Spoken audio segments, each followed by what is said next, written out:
شاعر توانا علی جان حسینی.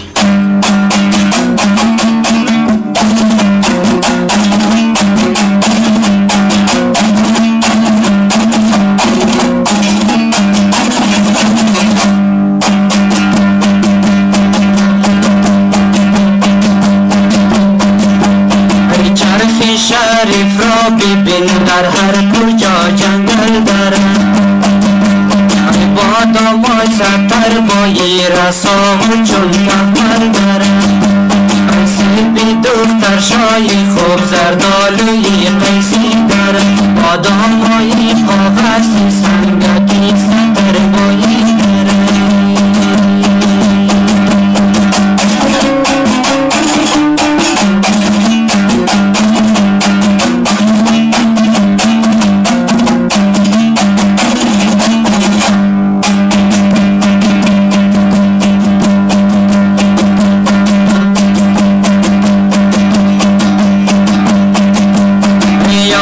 چشم من ده جواب مدنی دارم، باغچه از گلهای سرخ و سفید و نیلی دارم، شفتال وای با مزه گردوی قاقسی دارم، آلوچه سرخ و شیرین قیسی کامردی دارم.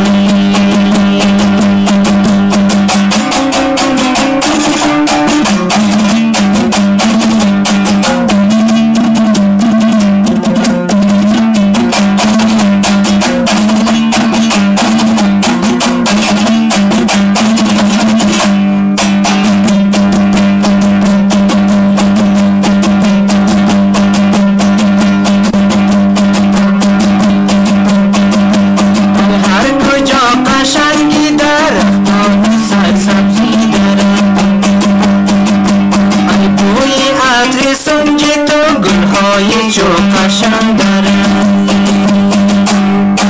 ای دامنی کوی بلند چکری تای سنگی دارد، ای سر و پای چون که چرخ همیشه سرفخری دارد.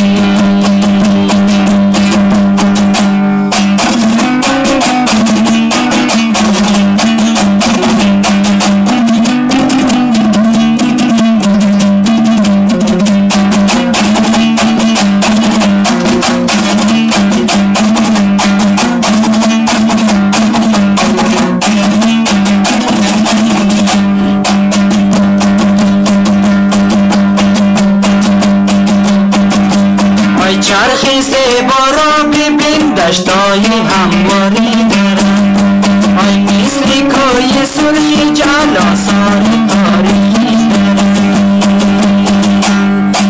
ای مردمانش دستی هم قانون و عدالت دارد، ای پیروی از علم و دانش و هنر ادب دارد، ای چرخی شریف را ببین در هر کجا جنگل دارد،